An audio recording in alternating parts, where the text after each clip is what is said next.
Well, I'm looking around for him.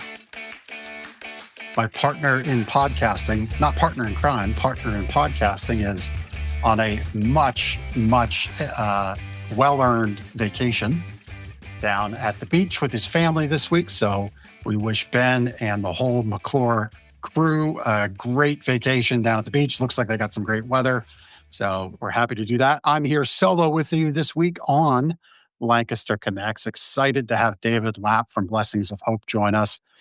David is somebody who really kind of lives out what we often talk about here on the show, and that's asking of our community and understanding as a business that serves our community uh, that time, talents, and treasure are what makes charities and great organizations go around. It's what really helps them serve the people and the needs that they feel connected to and that their things do, right? And so, um, David is one of these great people who has a, all of his time is focused in on Blessings of Hope, tremendous talents to organize and understand that solving world hunger really truly is a mathematical equation. We'll have him talk about that in our time again today because it begs you hearing it. And then treasure, right? So it's not necessarily David's money, but he is a tremendous steward of the money given to him. And so I think that's how we'll bring David onto the show. David, welcome again to Lancaster Connects. Thank you for having me. I'm honored to be back. So apparently I didn't say anything wrong the last two times because I think there's a third time that I'm on the show here. So must be uh must be doing something right. You are doing something great, uh, actually. So thank you for taking the time to come back. As the show is opening, I kind of thought maybe we could equate you as to like Waldo. Remember, you know those like Where's Waldo books that are out there for kids? Yeah. Yeah, you're kind of like the traveling man. So today we locked you down at your office here in the area. Um, so excited to have you with us.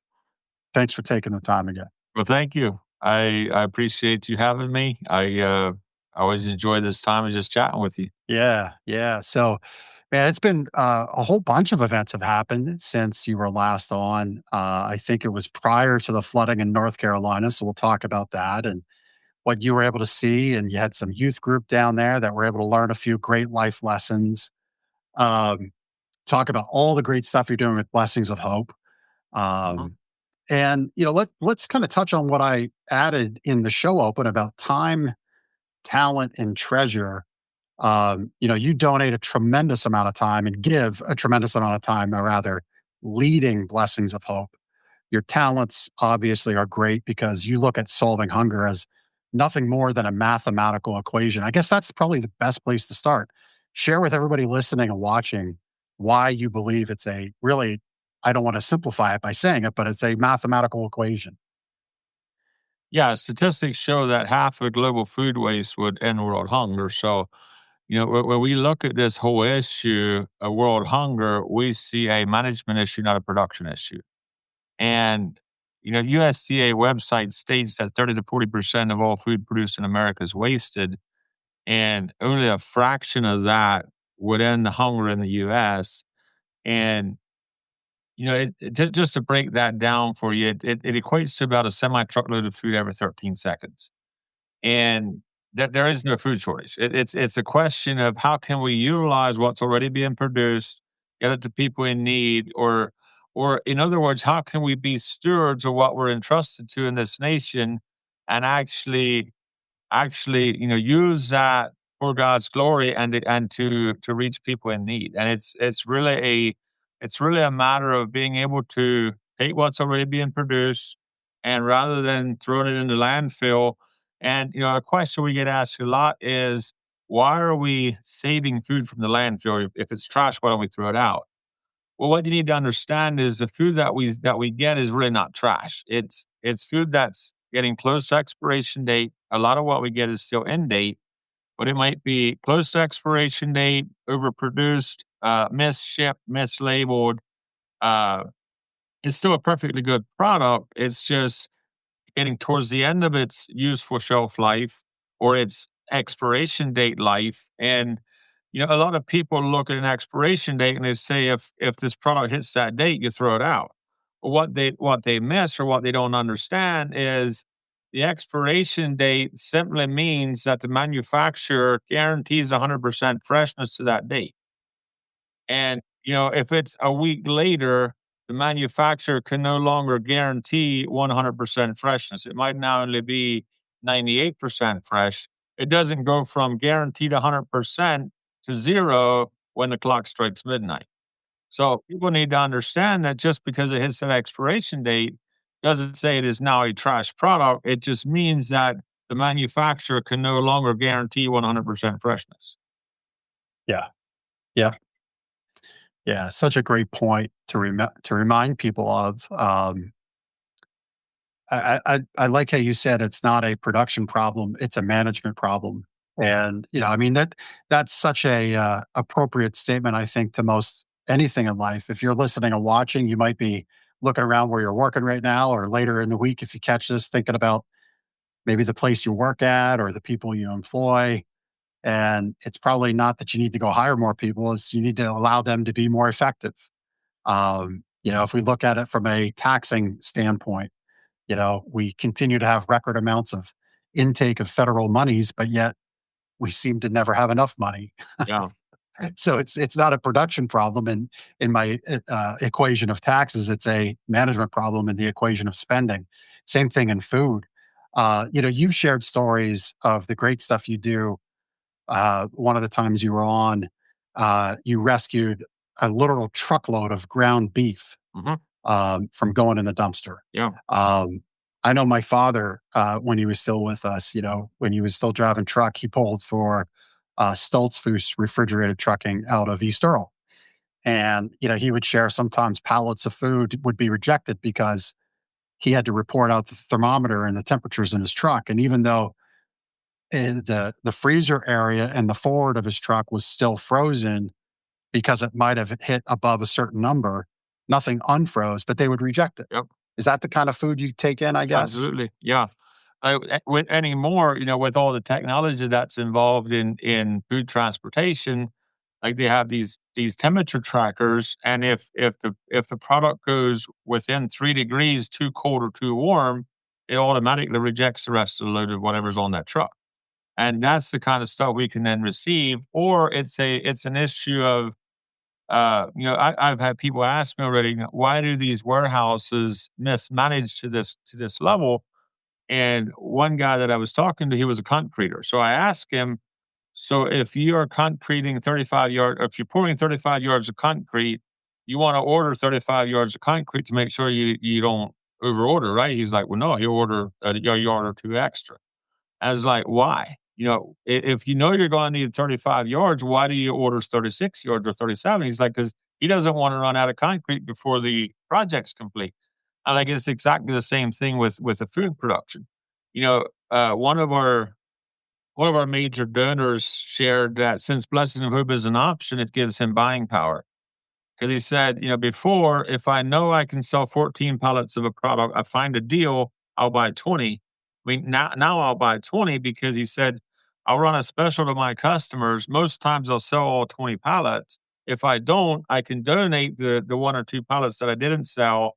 And the profit margin from the 14 to the 18 more than pays for the two that he donates.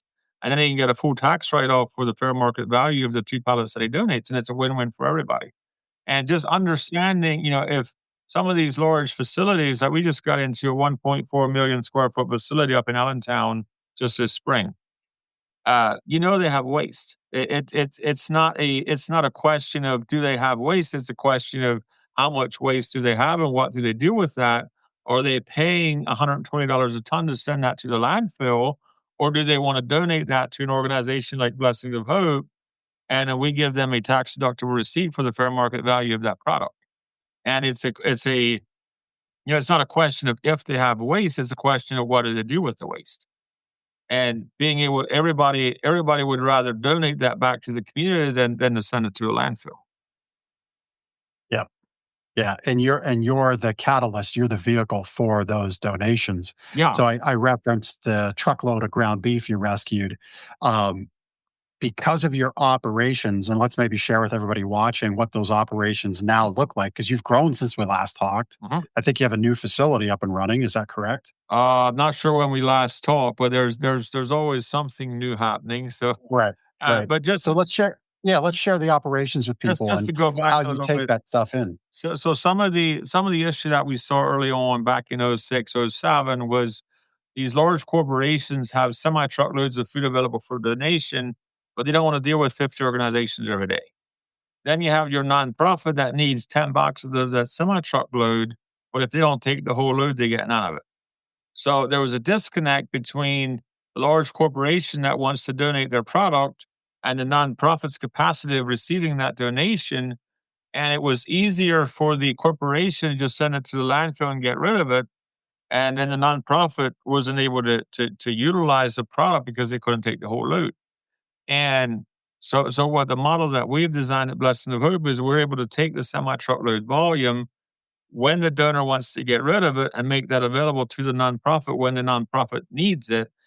We have over 200 donors that we receive from over 1,600 nonprofits that we serve on the nonprofit side, and we're a distribution and logistics organization in between. Yeah, very smart. I want to take a little bit of a left turn in the conversation because I know you're a tremendous man of faith.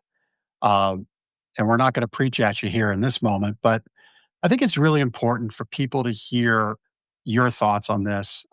It's right in your name, Blessings of Hope, right? Mhm, Now, whether you're a faith believer, I'm not really here to even say one faith over another. I think all faiths have a belief in a creator and a belief that that creator gives us blessings and talents and skills to work with in life. Right, David? mhm. Yeah. And and so what are those skills that you feel you were blessed with? And how do you recognize them and carry them forward day to day with blessings of hope? Yeah, so if you're familiar with the DISC, the DISC personality profile, Mhm. the 4 of us co-founders that serve on the executive team are each very strong in one of those. So I am the high C, I'm the details, I am the behind the scenes guy where I like data, I like numbers, I like to, I would prefer working with a computer over working with people simply because when you tell the computer to do something, it does what you tell it to do. And people sometimes have another angle to that. And I'm not against working with people because there's a few people on our team that love working with people, and I bless them in that because they do a tremendous job of that. But somebody has to take care of the details, and I just happen to be the person that was blessed to do that, and I love it. I love the challenge of people ask me what I do if I get stressed. When I get stressed, I find a couple accounts that need to be reconciled, and checking accounts, and I make them line up. And I know some people just laugh at me. It's like you're crazy. It's like that causes so much stress. But one thing about numbers is they never lie. They line up. They just do. And Yeah, I realize that that's a unique gifting for a lot of people. But yeah, numbers is my thing. Working on reports and that kind of stuff is what excites me, so yeah. and I realize that not a lot of people get excited by that, but I do. But only David Lapp could answer that question about blessings and faith with, are you familiar with DISC? And then I love how you say, when I'm stressed, I dive into a spreadsheet. Like for me, I'm high I, Uh-huh. which is visionary, right? Yeah. Like for me, like keep me as far away from spreadsheets as possible. I I We were work I talking, work with a high I, and it works best if he stays away from spreadsheets and numbers, yeah. yep, yep, exactly. Um, like so much so. So I have a personal business that I have to report out on taxes, and because of my wife's health issues this year, we had to do an extension. And I literally said to her, like I've been dreading looking over everything she's prepared for that for us, and I literally said to her, "We're after this show, I'm getting home to the family, and we're going out to Waynesburg to visit a university for my son. And she's going to bring the printouts of the spreadsheets with us, and I can discuss. Okay, yep, that's an expense. No, we don't need to take that, or it needs to go here on the ledger or there, and then she'll make the adjustments. Like I just loathe doing that kind of work, but I'm pinned in the car for 4 hours today and Can't 4 hours can't tomorrow. go So we'll make it anywhere. productive. Yeah. Um, but, touching on our blessings and recognizing them, I think is so powerful. And it's why I challenge in the show is it's how I opened, it's how we often end that time, talent, and treasure thing. And what would you say to people to recognize within their talents um, of how they can give? And maybe that's right back to blessings of hope. Mhm. So a lot of people, what they're actually good at and what they enjoy doing is the thing that they almost feel guilty getting paid for is really what they're called to do is the way I see it. And what really helped us as a team was when we recognized that we don't need to play fair. Just because I enjoy doing something does not mean that the other three people on my team enjoy doing that piece of it. And when we realize that we can each do our piece that we enjoy doing, and if we work together as one, we can all get that much more done than if we try to take our turns and to stay fair in what we do. And it's been huge for us because not only am I doing what I enjoy doing now, but Aaron and Steve and Jake are also enjoy doing what they enjoy doing. And one of Steve's biggest things is conflict. He just loves conflict resolution, and it's like, if he doesn't have conflict to deal with, he'll make conflict so he has it to deal with. I mean, maybe not literally, but it seems that way sometimes. And Just comes in and rips up your spreadsheet. yeah, something. But when we recognize that if we have talents and giftings in an area that we're fulfilled in doing, and it also we almost feel guilty getting paid to do them, it's probably where God called us to, and it's one of those things where when we recognize that not everybody enjoys doing what we're doing, and that we don't need to play fair because what's good for me might not be good for you. The golden rule is do unto others as you would have them do unto you. But the flip side of that is actually, just because you like to do something doesn't mean that they do. So getting to know what they like to do and empowering them in that can be a huge success for everybody. That's, I mean, you just brought one of the golden principles of faith and Christian religion from the Bible into uh, a tremendous business setting and lesson. Um, I wondered where you were going with that. Do unto others as you would have them do unto you. But then, if they don't like spreadsheets, or they don't like conflict resolution, or they don't like having to role play and get in front of people, or they're not a people person, yeah, it wouldn't be right to put that person in that position. Yeah. And so your executive team, through this focus to bring this back in focus for blessings of hope and what you've done, I think it's important for everybody to hear uh, to quantify your work. How many millions of meals do you serve annually now? This year we're on track to do about 30 million meals, roughly. Yeah. So that's actually about 10% more than the notes we put together when we booked you on the show. So like Yeah. so you guys are just constantly growing, Yeah. constantly taking It's off. Doing what good. what what we're finding is building the infrastructure, building the processes is really what allows us to grow. And there is no limit to the available product or the need. At least we haven't gotten close to finding the limit on either side. So the question Right. is, how fast can we build that infrastructure in between to connect the mountain on either side and bring it together and steward more of what's already being wasted and what's already being produced? Yeah. Yeah. That stewardship is a really important word. Um, because when you look at the amount of food waste, would you say a truckload every 13 seconds? Yeah, according to the USDA website, 30 to 40% of all food produced in America is wasted, and it equates to about a semi truckload of food every 13 seconds. And there is no food shortage. Right. And just, do you know how that compare? Like, how does the US compare in waste to other nations, like other Western nations? I don't know, but I know that the U.S. is the leader in food waste. It's like we live in a country that wastes more than any other country in the world. Like there's so much Yeah. waste in the U.S. I love our nation. I really do. I became a citizen of it 6 years ago. My documents, I got framed up nice. I got word from the framer this morning. They're done, so I get to pick them up this week. But I don't love the fact that we lead there. Yeah, That's a shame. yeah. Uh, I'm grateful for people like you and your team and everybody that does work with Blessings of Hope, that you're there with that infrastructure. Again, so to reiterate for people, just in case they missed it, Blessings of Hope sits in between from food production to where it might hit the landfill. You're that critical distribution channel Mhm, that exists to then spread out all that food. mhm. So, who are the types of organizations that visit your distribution center? So we serve anything from a halfway house serving 5 men coming out of prison to a church in Baltimore that's serving 500 people a day out of their basement and anything in between.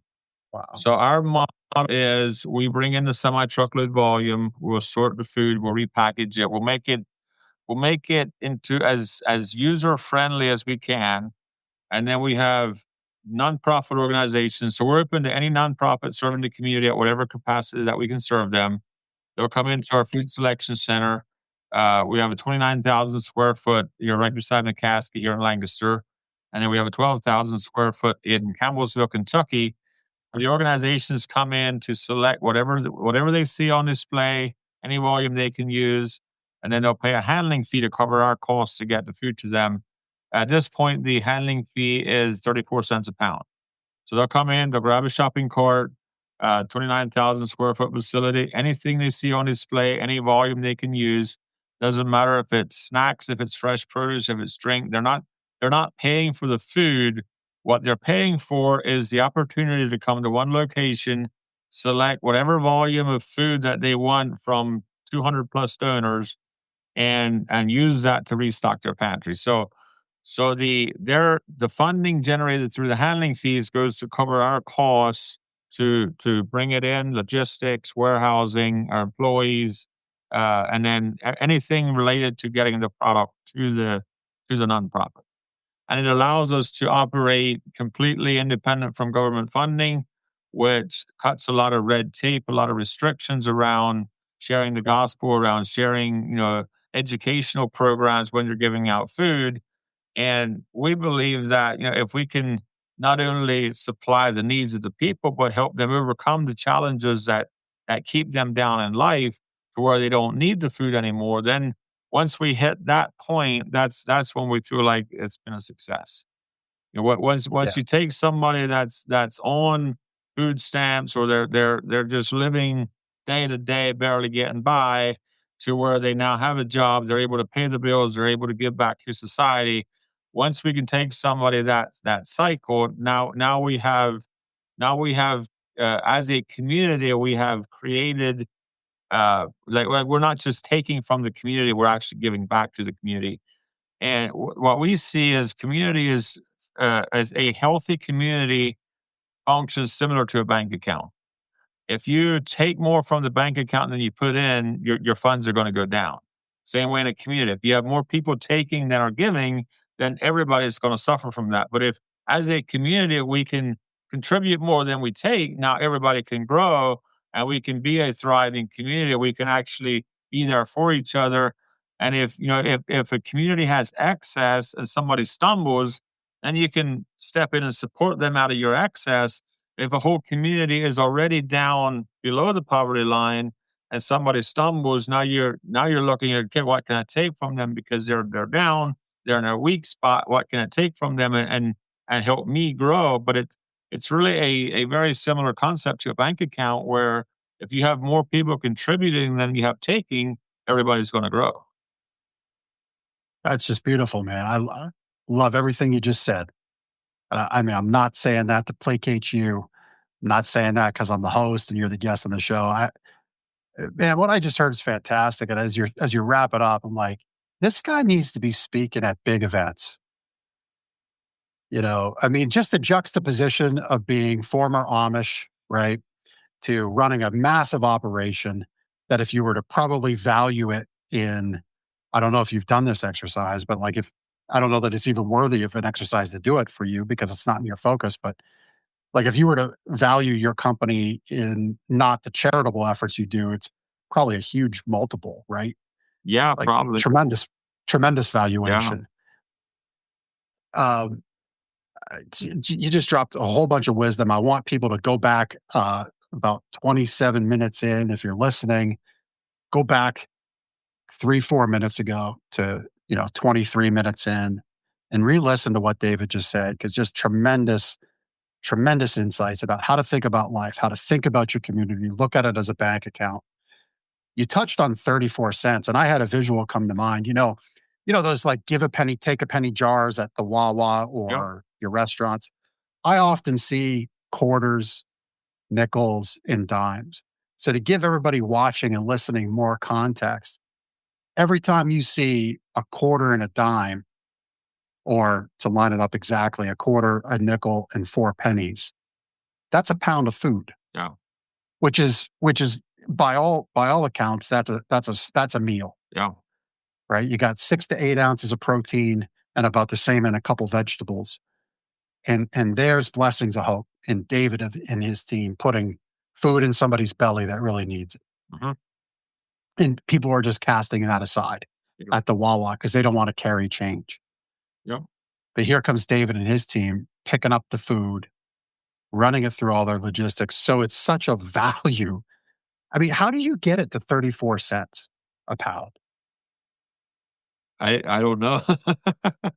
Because of the vast volume of food that we distribute, if you're moving a semi truckload of 40,000 pounds of product at a time, you take that Yeah. times 34 cents a pound, it's roughly where we're at as a cost to distribute.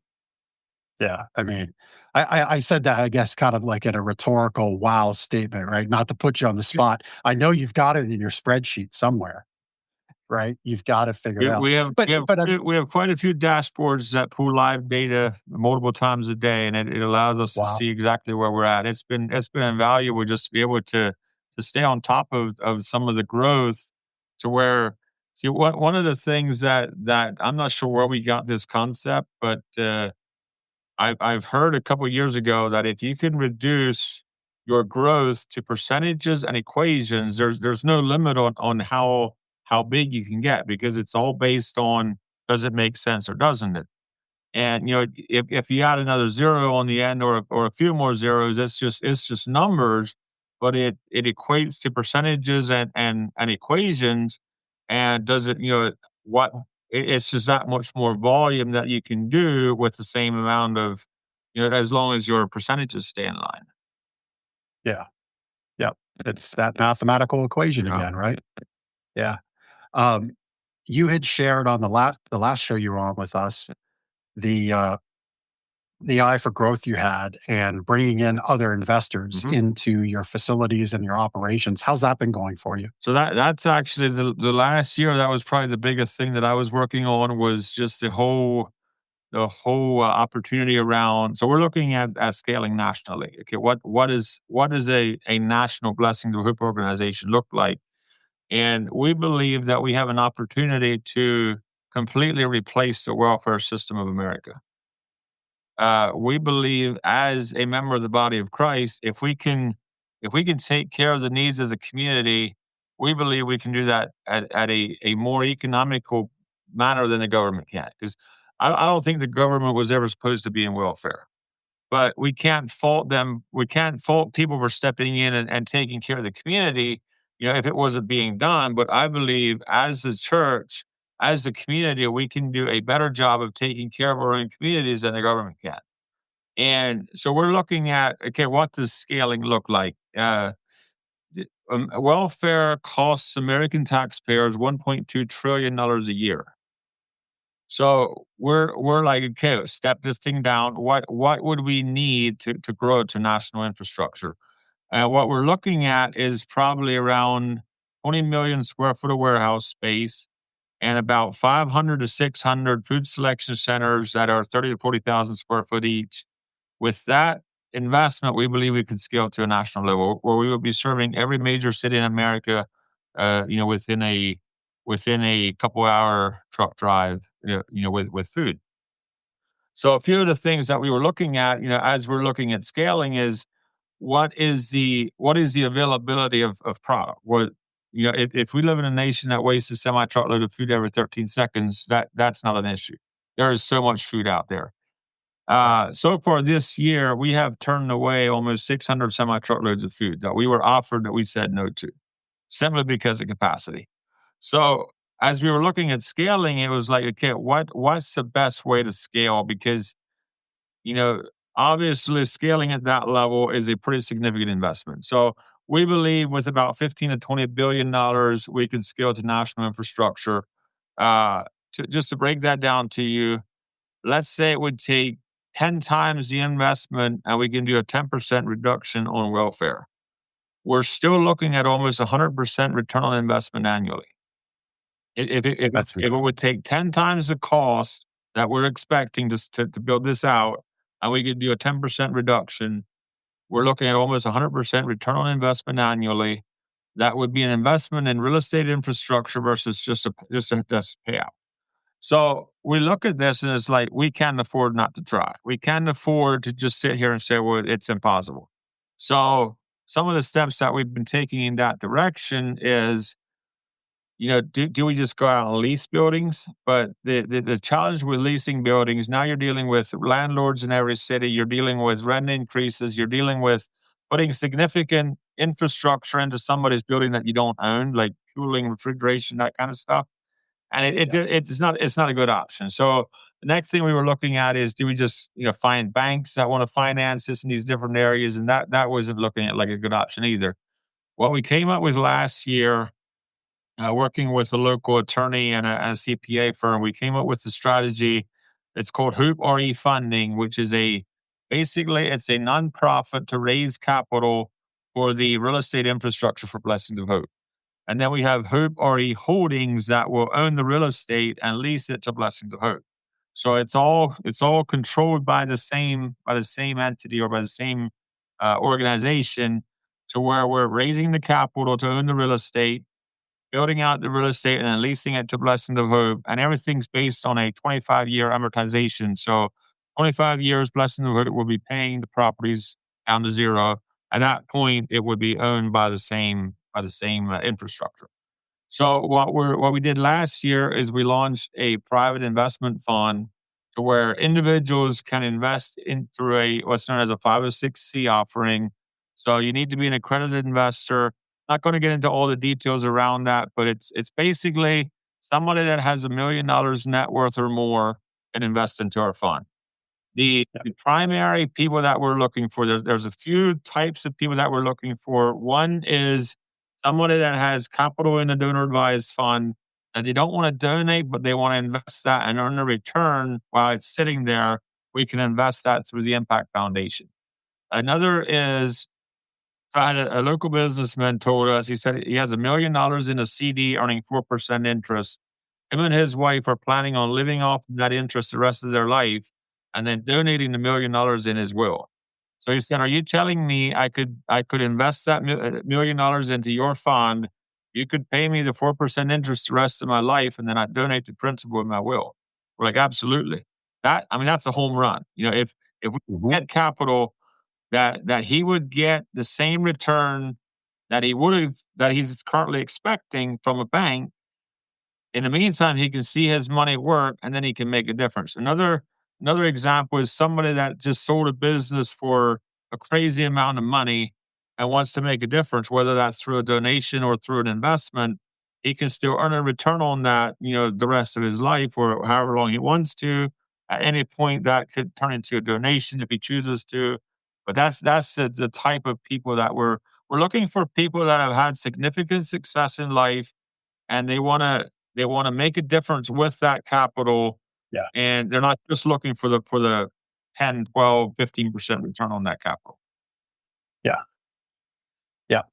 Yeah. And it's a big conversation, as you said. I'm happy to sit down with anybody and answer any Yeah. questions around it. I feel like I have a pretty good understanding of how it works and what's legal, what's not legal, and just being able I'm happy to sit down and answer any questions around that.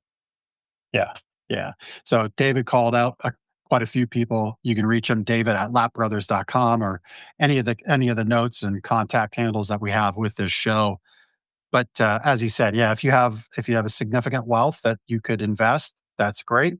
If you've sold a business or have come into money from results of your efforts and want to see that perform for you while doing tremendous good and earning more than just your traditionally very conservative rates of return on other investments like a CD, um, then Blessings of Hopes, real estate fund and impact fund would be a tremendous place to do Yep. that. And So, just to reiterate here to clarify, you need to be an accredited investor in order to even qualify. The basically you would need at least $1 million net worth outside of your personal residence in order to even qualify. yeah, yeah, yeah. And to placate lawyers, we're not offering financial advice. There's no guarantees of return. What else do I need to say, Well, David? we Must we be an we have a accredited full investor. PPM, private placement memorandum, that you have to read through and agree to.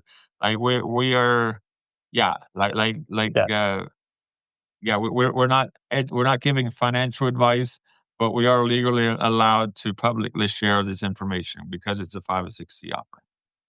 yeah, yeah. And I don't say it that way to make light of it or anything, because money is something to be Yeah, taken very seriously. yeah. Money can do a tremendous amount of good, and that's what David's doing with it.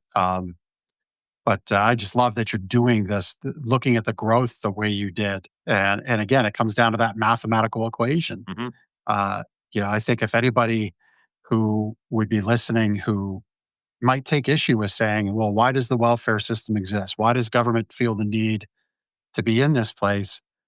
Listen, you can take those statements any which way you like, but I think when you look at what David shared, just the math, Mhm. again, the numbers don't lie. Yeah. Um, when you look at the math and you look at the plan, David has thought very intentionally about this, um, and knows his numbers and is doing it. He's seen it. I, how much does it pain you to turn away 600 trucks this year? Well, probably not enough. One of the things I personally have to guard against is I try to go to the store at least once a month, buy a little bit of something because it is very easy for me to forget that food has value. We get offered Oh, so much food on a daily basis, wow. hundreds of semi truckloads a month of food that would retail for 50 to $100,000, and we say yes or no to it based on if we have the capacity to take it or not. The 600 semi truckloads of food that we turned away, if you would even figure $10,000 a load, that's, what, 60,000, That's no, 6 million. $6 million worth of food that we turned away this year. So, you know, one of the things I personally have to guard against is I have to remember that food has value because we get That's we a get tremendous offered perspective. we get offered so much food on a daily basis that, like I said, would retail for 50 to $100,000 or more. Yeah, yeah. That's just a tremendous perspective what you shared there, and that translates to anybody watching and listening. Everybody's got talents. Everybody has their thing, and it's so easy to forget. I forget that, I have any choice of a mattress in our home, and we do. My boys sleep on amazing mattresses. In our guest room, we have an amazing mattress, and it's easy for me to forget. Mhm. And I remind myself of that. But what a tremendous perspective you just shared there. Um, so your path for growth exists. We know solving world hunger is an equation. Um, let's say Lancaster connects this moment, this equation of solving world hunger goes viral, and you have the $20 billion is in your bank account, in the five, not your bank account, the 506c3's bank account. He said it. He has it. I'm not making it up. Let's just say it all goes and works. Um, what's the path to solving this equation? If all the obstacles are out of the way, how quickly do you get up and running? And um, what's it look like? Well, our 10-year goal is to have 88 food selection centers across the nation and 4 million square foot of warehouse space. That would give us a food selection center in every major city that has a population of 250,000 or more. So basically, what we're seeing as a means to get there is For example, we would go to Indiana, to Ohio, wherever, find people that have a passion to grow a team, to build out the local community, or engage the local community, and then we bring our model to that area, and we just start doing what we're doing here, just bringing in the volume. Like I said earlier, we have we recognized early on that we need to be able to compete with the landfill, and it has to be hassle free. It has to be able to take large volume, and we need to get it out of their way when they want to get rid of it. If you can meet those equations, there's so much product out there that it's actually sad how much available product is out there. And Yeah. and it's a national issue. It's not just a Northeast PA, or a Northeast US, or a Lancaster PA issue. It's a national issue. And Yeah. I believe we have a solution to solve it on a national level, actually on an international level as well. Yeah. Yeah. Well, if anybody's thought about it, it's you. And I have no doubt you'll hit that 10-year goal. As we look to wrap up our time, let's remind people locally what's right here in the backyard. You've got your food selection center where your volunteer ministry center is, partner centers housed. So again, reiterate the types of people that can come in locally um, to benefit from all the great work you're doing and how all that works. So the way our program works is we are open to any nonprofit at whatever capacity, whether you want to come once a month and get 20 pounds of food, or you want to come every week and get two semi truckloads of food. And any volume. Like, what I'm saying is, you don't have, like, if you sign up with us, you get two minister access cards, gives you access to our food selection center 6 days a week. You Whatever you see on display, if you get 10 pounds of food, or, like I said, two semi truckloads, or anything in between, that is completely up to you. So our facility here at Lancaster is a 29,000 square foot facility. Pallets of products set out. You walk through. You decide what you can use, and you can take that along at the 34 cents a pound handling fee. We are not open to the general public. We're open to nonprofits. We do allow the general public to volunteer with us. It's like a 2.5 hour shift where they're either sorting food, packing boxes, stocking shelves, truck driver, mechanic, anything. Like, if you have specialty skills in volunteering, let us know. We're happy to put your skills to work. And if we can have volunteers doing the work, then it cuts down our cost to operate. But we see about 1,300 volunteers a week that are just helping out at whatever capacity. After their shift, they get a voucher that's good for one trip to our food selection center. That voucher expires in, I think it's either 60 or 90 days. So you don't have to use it right away. Anytime in the next couple weeks, month, whatever, you can go to our food selection center. That voucher gets you in the door. You grab a shopping cart, anything you see on display, any volume you can use, you'll pay us 60 cents a pound handling fee. To break that down, for a shopping cart full of food, you're usually paying around $50 for it. Yep. And that's a tremendous cash flow generator for the ministry, which helps us pay our bills, helps us pay our staff, helps us keep our lights on, keep the trucks on the road, that kind of stuff. So it's a win-win for everybody. And what we're seeing is, if people can come in and give a little bit of their time, help move the ministry forward, in exchange, we can bless them with groceries at a very reduced price. Then they help Yep. fund the ministry through that. Yet it's really tremendous. Yeah. Yeah. I mean, your gifts, and I'm not afraid to say it. Your gifts from God are really to look at a problem differently and just create all different types of access and opportunity and Yeah, success from any one given problem. And maybe that's just not David. It's probably your whole. Well, it is your whole team. it's our whole But team. yeah, I love how you bring it together to Our the time, talent. I'm sorry. Go ahead. our belief is that problems are meant to have solutions for them. We don't look at a problem and say, well, this one's too big to solve. We look at a problem and saying, okay, what's this? How do we overcome this? What's the God given solution for this issue? How can we turn a negative into a positive, and use that for God's glory and for the good of the community, and just empower everyone along the way, and be a win-win in every step of the way. Yeah. Yeah. Love it. And so to the time, talent, and treasure equation, obviously treasure money can be donated. Mhm. You go to Blessings of Hope to their website, various places on social media. You can connect to a donation page um, and donate money. Time, you can volunteer right there, packing, processing, helping in the facility. The talent thing, I'm glad you touched on that. So, if you have specific talents like driving a truck, wrenching on a truck, uh, what about HVAC techs? Can you use them? Yeah. Because food's got to stay cold and frozen. Any talent that a typical food handling business would use, we can put you to work. Yeah. Come on in. You'll welcome them Yeah. in.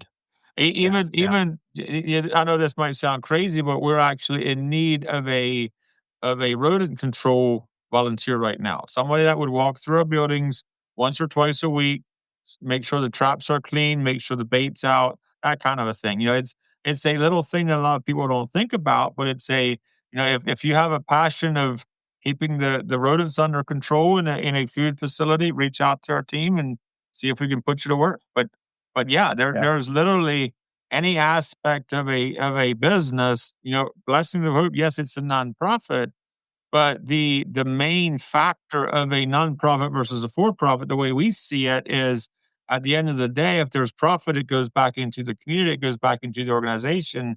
As founders, we don't do profit sharing, it goes back to the ministry. Whereas if we were a for-profit, if there's extra money at the end of the year, we do profit sharing. So other than that, the organization runs just like any other business from a mathematical equation standpoint or the way it operates and functions as as an organization. Yeah, yeah. Um, no, very good point. And you want that profit at the end of the year or end of the quarter to be as big as Yeah, possible because it gets dumped goes right back in right the back into the organization, and food we and can do that people. much more impact with that. At 34 cents a pound distributing food, if we have $100,000 left over at the end of the month, it just means the next month we don't turn down as much food as we did the month before, and we'll do a few more outreaches with that. Yeah, yeah, love it, love it. So, as we look to wrap up, you said the 10-year goal, 88 centers serving all city populations of 250,000 people or more. What's that next first jump off into that 10-year plan? Can you share what that next thing is? So our first step in that next in the capital raise side of it is a $30 million raise, which would take out all of our current. So we're transferring the properties from Blessings of Hope to Hope Party Holdings, which is a nonprofit set up to hold the real estate. So the first raise is a $30 million raise, takes out all of our current properties. It'll finish out the E-Town project, which is a large scale food dehydration project, and it'll give us another food selection center out close to in the Philadelphia region somewhere. So that's our first raise. After that, we have about 15 to 20 states that want us to bring Blessing of Hope to their region. So what our strategy is then is now we can go to Indiana, we can go to Ohio, we can go to North Carolina, we can go to West Virginia, we can go to wherever and let them know that we need a 40,000 square foot facility. We need X amount of dollars. We need a few people that are passionate to run it. And we'll see who responds first, helping raise the capital, helping find the people in their community. And whoever, if it makes sense to go into that area, then we'll expand into that region. I just had a gentleman from Arizona tell me about a month ago, he said, once we're ready for Arizona, he wants to fund our facility. Well, Arizona is not the next step because we do need to grow out from the Northeast U.S., grow out strategically, or we're going to run into a lot of extra trucking. If we just go to Arizona next, and we don't have infrastructure in that area, we don't have relationships in that area yet, because we do. It's crucial that we have the infrastructure behind the scenes to support the growth as we grow out. Yeah. Yeah, because if you don't, your food selection price per pound isn't 34 Right. cents, it might be $3.40. Yeah. Yeah. And Yeah. it's not feasible. Yeah, exactly. Exactly. Man, I love the focus you have. God bless you for sure. Appreciate all you're doing for everybody that needs what Blessings of Hope does, and that's to feed and provide nourishment and opportunity and hope, God-given hope Yeah. for everybody that you serve. I love you for it. I appreciate you immensely. Um, we got to know you a little bit. You mind if we ask you a few more questions, kind of see what Go makes David Lapp tick? Is go that all for it. right? Go for it. All right. So this is what we like to call our connection cocktail. Um, so you have a favorite book, a podcast, a TV show that you're watching right now that you really like? Uh, Book, I would say my favorites would be, Horst Schultz, Excellence Wins. Definitely been a good one. There there's a number of books, I try to read about 2 a month, and there's a number of good books out there. Chasing Failure is another good one by Ryan Leake, where, we don't put limits on ourselves, we just, keep pushing and see where we can go. Uh, yeah, that's definitely a few of the more recent ones. Yeah. I don't think you take a lot of time off. I know you like ice cream, Yep. but if you were to Ice take a ice dream cream is my vacation, favorite vegetable. mine too. Um, Peanut I had, peanut butter swirl. okay, so you're more of the chocolate variety. Yeah, I had a peach sundae last night. Um, but if you were to take time off and it's a dream vacation, let's say you execute this 10-year plan in 4.5 years, where's that dream vacation happening? I don't know. I don't vacation as easy as some people do. Like, if I go somewhere, I tend to just wanna sleep or just sit around and do nothing. Uh, we we had a church retreat a couple weeks ago, and it's like every minute of our weekend was planned, and I was like, "This wasn't even a vacation." It's like you come back from a weekend like that, and it feels like you need a vacation from your vacation. Uh Probably international. I would say probably Israel would, something that we wanna do as a couple sometime before too long. I've been to Israel before, and it's a beautiful country. Okay, very good, very good. All right, so your favorite local spot in Lancaster, maybe it's a place to get ice cream. Yeah, Oregon Dairy's ice cream bar I stop in there frequently, but, Agape, Cafe over in Strasbourg is another great place to go to. Yeah, you were nice enough to take Ben and I there for breakfast one day, and we appreciated that, or was it It was lunch? lunch, Either way, yeah, it was nice. Yeah, yeah. yeah, either way, it was very nice. All right, there you have it. You got some business book recommendations from David.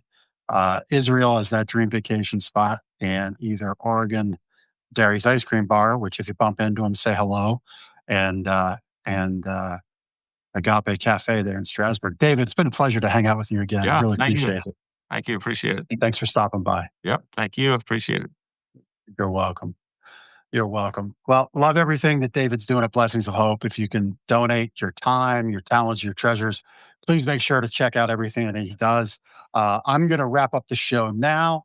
I'm running a little bit behind on my schedule, but appreciate everybody for tuning in as always. Here at Gardener's Mattress and More, we're proud to be a part of our community, make deposits into our community. As David said, a good community runs on more deposits than it does withdrawals. And that's what this show is about. If you want to be a guest on the show, if you're a charity doing great, a business doing great things for our community, go to lancasterconnects.com/guest and we'll start the process off to get you on the show. We really appreciate you taking the time. If you can, please like, share, subscribe this show, share out those reels you see, pass along.